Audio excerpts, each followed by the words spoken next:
Hello Libra, welcome to the Plaid Sheep Oracle. This is a 2023 reading, not the whole of 2023 because that's a long time, but the energy out of the gate, the flavor of 2023 for the Libra energy. And interestingly, what came out for you is letting go.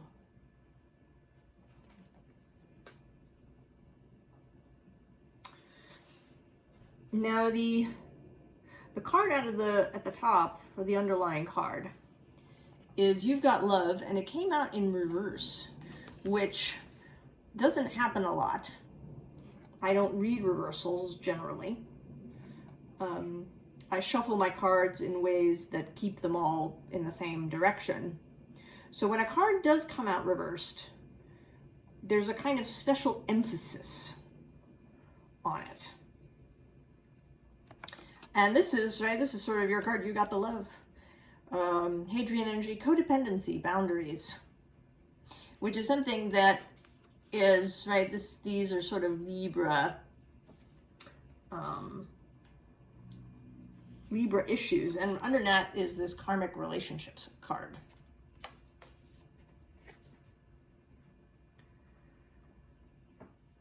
So Libra, I think that you are being asked to consider maybe where you've been focusing too much on perhaps maintaining harmony. Because that's certainly a big thing for Libra. Libra values harmony. I mean, Libra values justice too.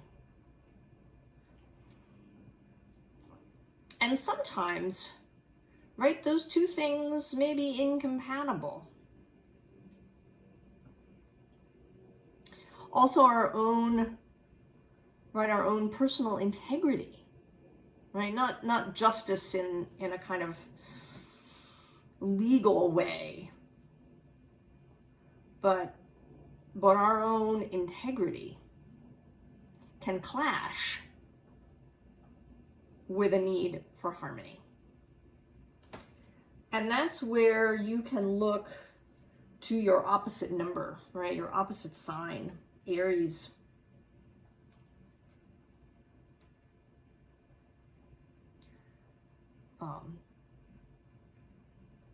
Aries can give you the courage, the will to choose your own integrity, to choose what you believe to be right, to choose your own health, right? This boundaries question. You know, something that always comes up, right, when people talk about boundaries, and sometimes they'll talk about how you know, self-care, and that you need to put your own mask on first so that you can help others. And I want to say yes, but this implies, in a way, that the only reason to do self-care is so that you have enough energy for others. And as an Aries sun, I say no. You get to have energy for yourself. You get to have boundaries for yourself so that you yourself are healthy for yourself. Now, it's a lovely side effect, I think, and a bonus, and a great thing that this also gives you the resources to help others. Right? This is right. This can play out around money too, and things that you have. And there's all kinds of things around that, right? People will say, you know, the more you have, the more you can help others. Right? It's like it's kind of a way to justify things, right? to not have to own up to really wanting something, right? To like really wanting something. And Libra, you have wants, you have desires. A lot of them are around relationships, certainly, right? You want to have good friends. You may want to have a romantic relationship that's fulfilling. Good family relationships. But you also love beauty, right? That's a different kind of harmony. Visual, auditory, sense-related harmony, right? To have a space that is pleasing and harmonious. And this might involve money. I mean, you don't need $1 billion, right? But, right, it involves resources.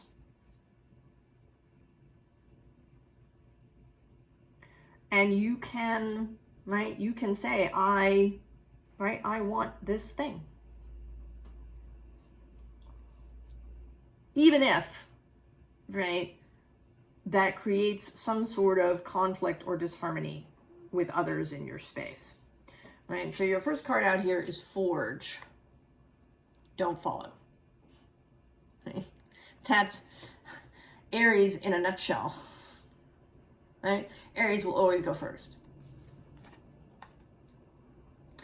And then we have Hiraeth. I think it's a Welsh word. I may be mispronouncing it. It says longing for home, homesick for the stars.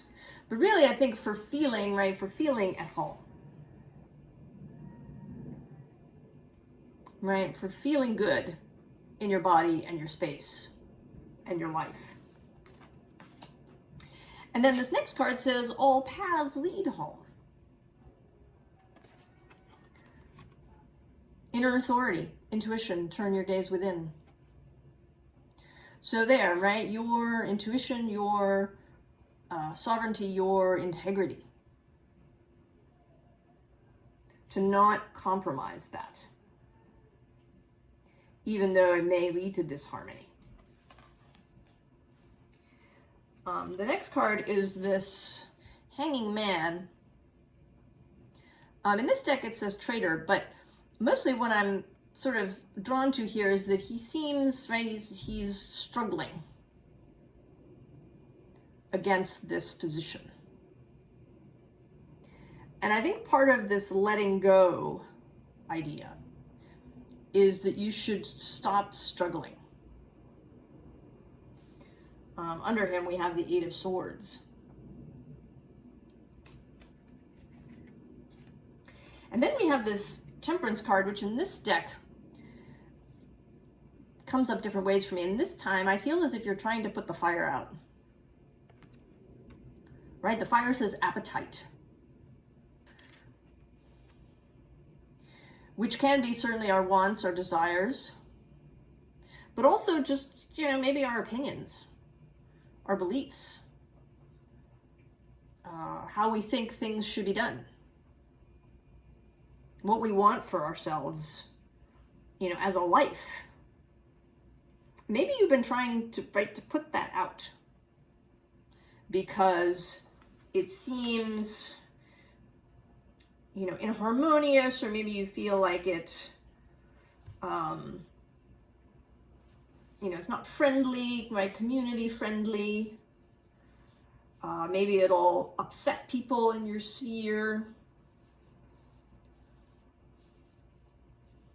Maybe you feel like you're going to see yourself in a bad light, and you don't like to do that, Libra. Or maybe it also may cause you, right, you have to make some hard choices, some serious choices. And it is sometimes true that Libra can have a little difficulty with choice, with making a solid decision, because then you leave this other thing behind, right? When you choose one thing, you automatically don't choose this other thing.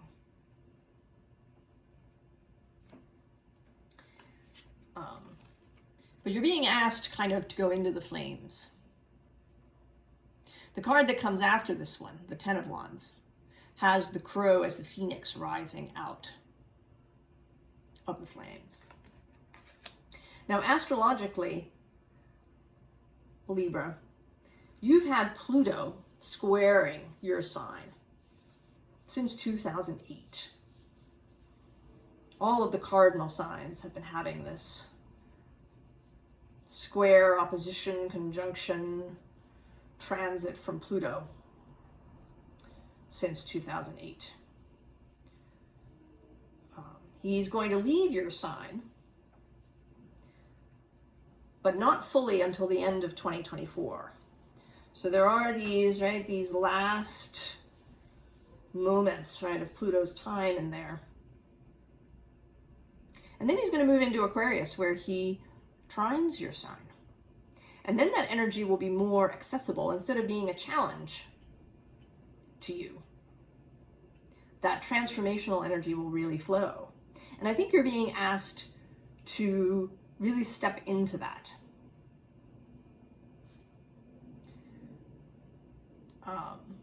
To be willing, right, to be willing for there to be disharmony.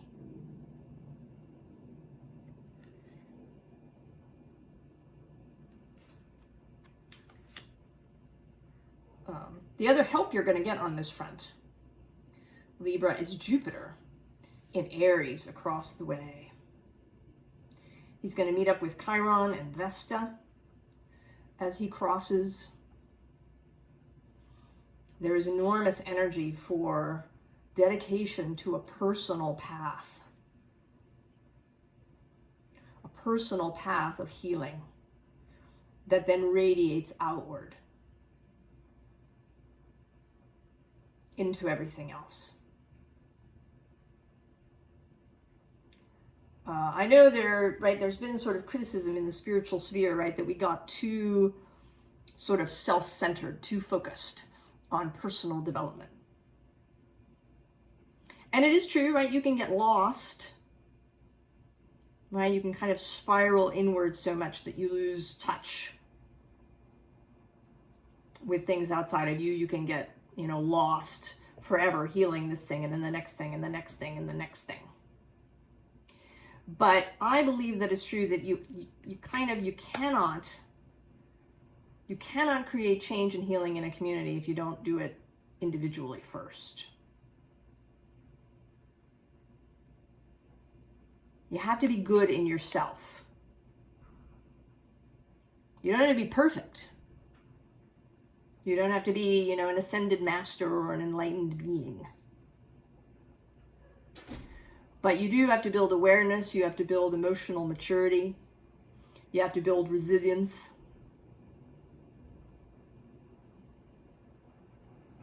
Mindfulness, not in the Buddhist sense, but as an antithesis to mindlessness.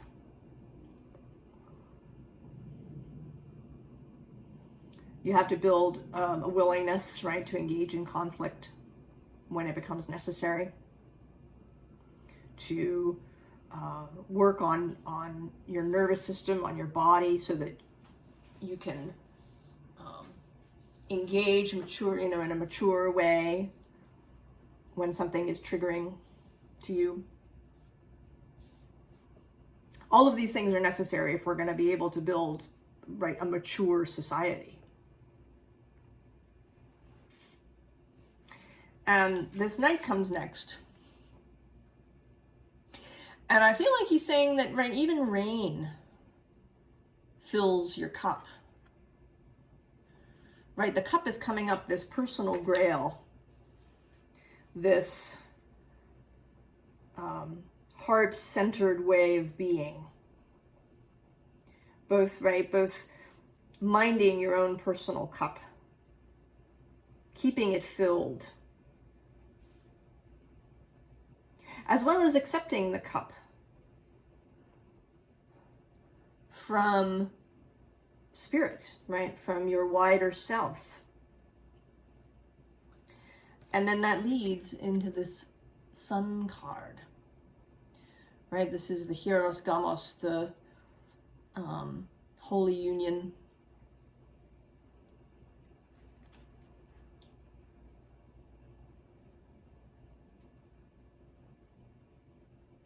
Right, a balanced space. where you have clarity.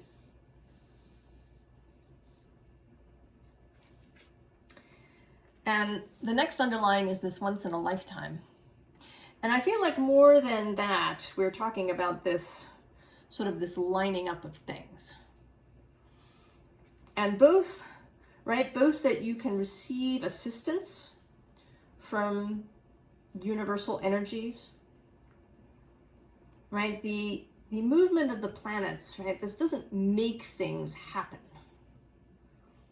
It creates an energetic space. And then we have choices of how we respond to that. We can do it reactively, or we can do it responsively. Right? Also, we can pay attention to what is happening energetically for us and for others. And then there's this big day card, which feels to me, I feel like this is Jupiter sort of entering the space in his red dress. Passion,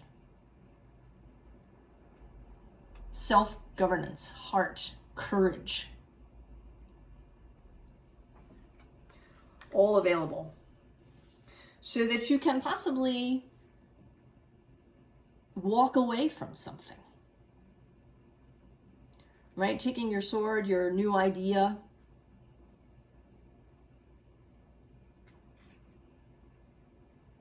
and, go in your own direction.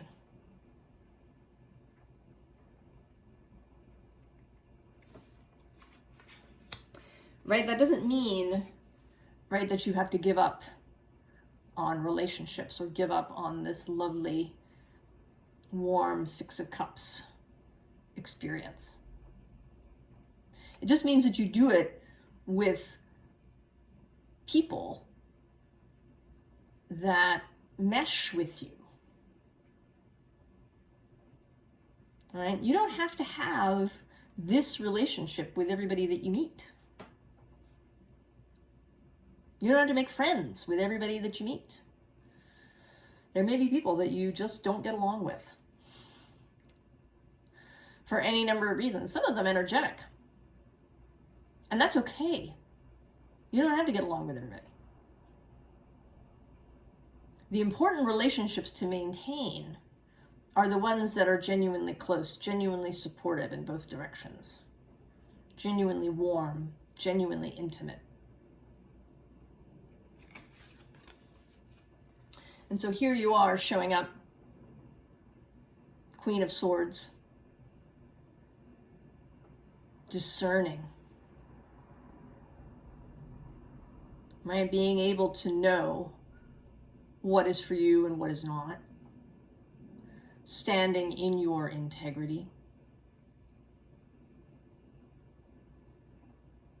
not sacrificing yourself, your principles, your values for the sake of a harmony that isn't real.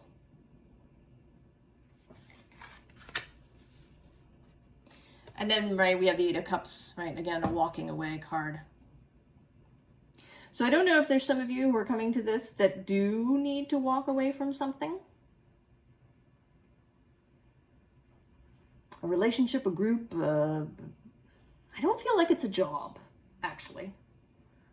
I mean, it might be, of course. It might be a kind of work that you've been forcing yourself to do because, maybe it provides X number of dollars for your family, or perhaps more, right, in a more Libra way, maybe it fulfills other people's expectations for you.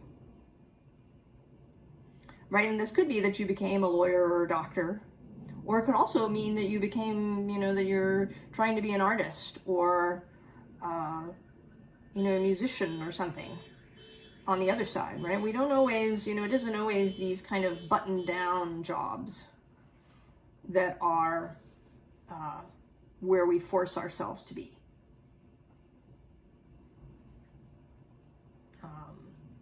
You know, you may have had a very artsy family that, you know, looks down on any kind of a regular job. There's many ways that this might play out for you. Something you've been doing for the sake of harmony, perhaps for the sake of attachment, for the sake of a particular relationship, the sake of how you see yourself, that now needs to be let go of. And here you are showing up as justice. And this particular justice, right, that feels like masks, outer coverings falling away.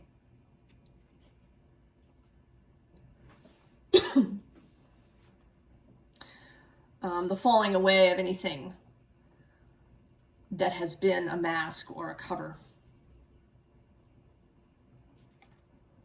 And under that is this 10 of Inspiration, 10 of Wands, laboring thing.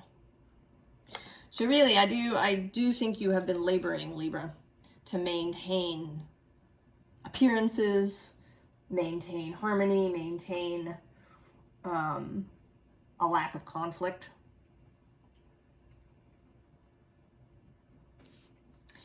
And this Knight of Materials comes now, and I feel like he is here to say that this doesn't mean that you have to rush into things necessarily, and that you can take care of yourself, right? Your physical body. The Knight of Materials is traditionally Virgo, who's very much about our bodily health. I feel like he's also kind of a nod to look to the signs on either side of you. That's a theme that's been coming up through the readings, right? Not just the synergy of the complementary sign across the way, but the ways that apparently incompatible energies, so air and earth and air and water, you have Virgo on one side and Scorpio on the other, can work together well, really provide things for each other as they do in nature. So Virgo, right, has the ability to really be discerning and exacting and say, this is for me and this is not. I like things this way. You know, this is what works for me. I like things in this order. And then Scorpio on the other side, right, is a little bit of this. I mean, he's traditionally the King of Cups, but I feel like he's, right, Scorpio is showing up here as this knight, right? The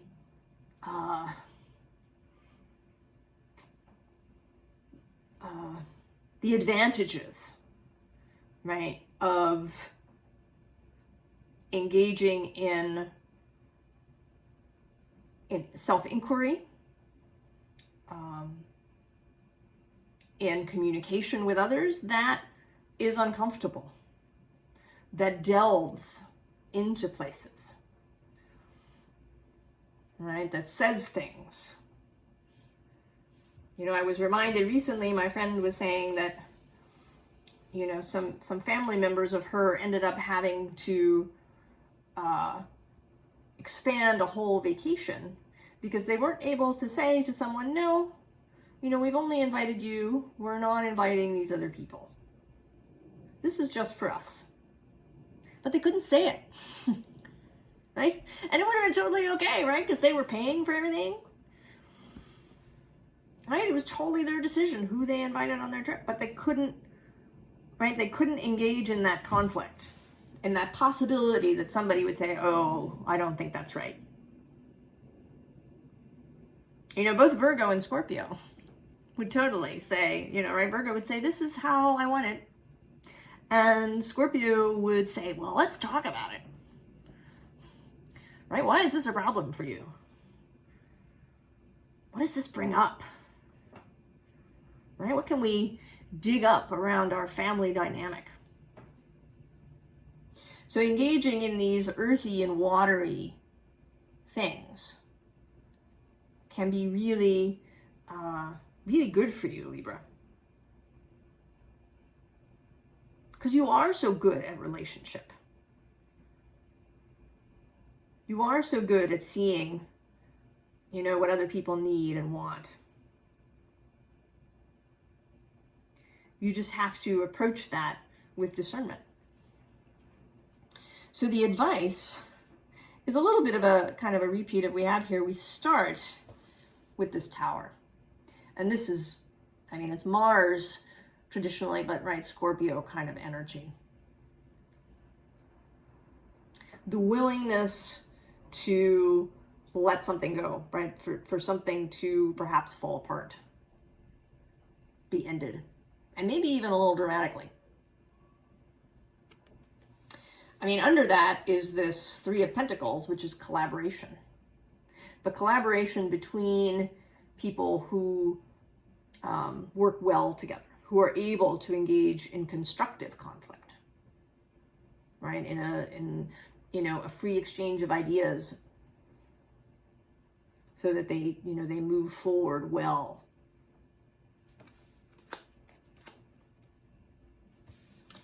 And then we have this again, right? Take the cup.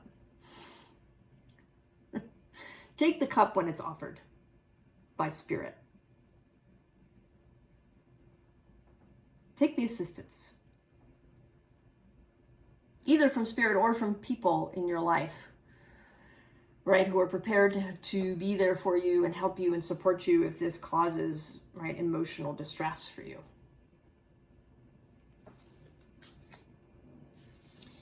And then we have this Chariot and this Two of Wands. Right, this is preparation. Preparation to go into a new section, chapter, cycle, whatever you want to call it, of your life. And then the Three of Swords appears again as, right, be willing. Right, be willing to do things that may upset other people. If you do it with integrity, right, not out of fear or shame or manipulation, if you do it because it's right for you, then, right, you don't have to reproach yourself for it. And that leads us to you again,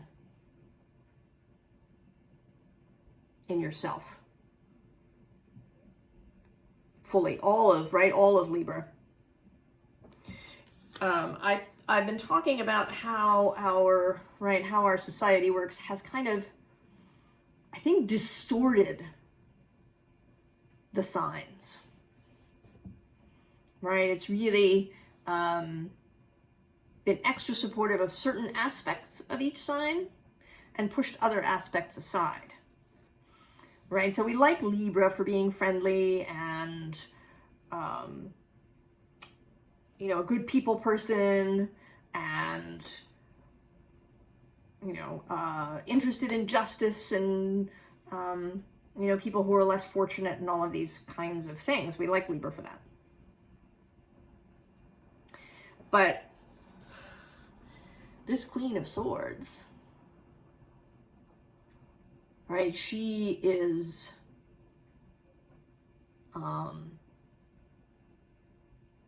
right, she's decisive, she's clear. We're not so happy about Libra when Libra makes choices that, you know, maybe doesn't suit us. Right? We want Libra to be nice. Right? The Queen of Swords isn't always nice.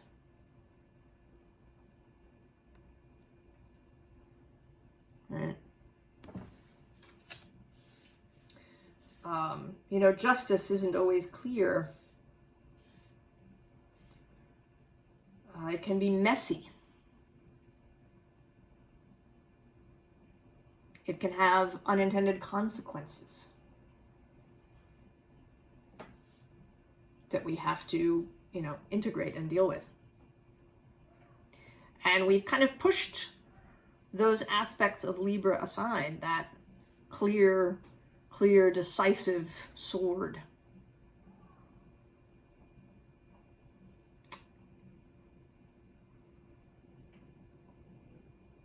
So, Libra, I think that you have a great deal of inner strength, of courage.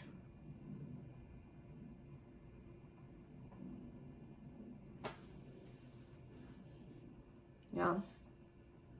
I think you can absolutely move forward in your own integrity, in your own completeness. That you can learn through practice how to manage conflict and, disappointment in others when it comes up. So forge, don't follow.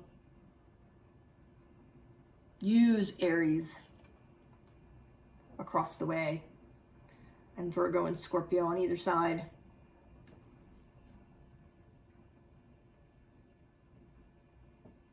All right, the transits, as they are going forward, will assist you. All right, use the energies. Venus is is considered to rule Libra, the daylight ruler, actually.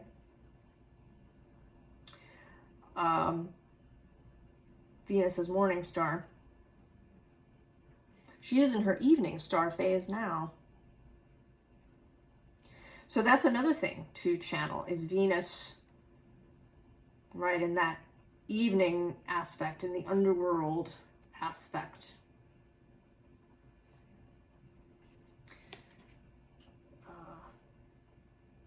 Perhaps you write a really sensuous Venus.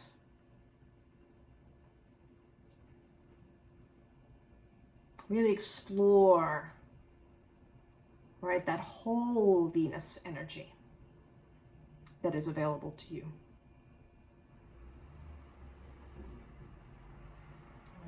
So that you can really find your way into your best space,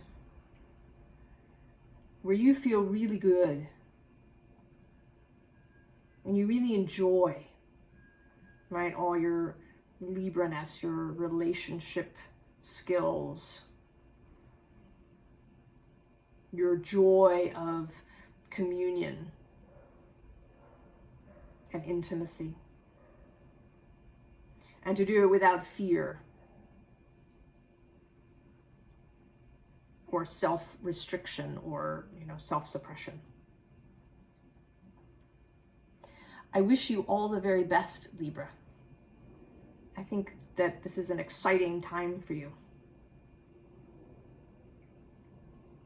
I will see you in the new year. So long, Libra.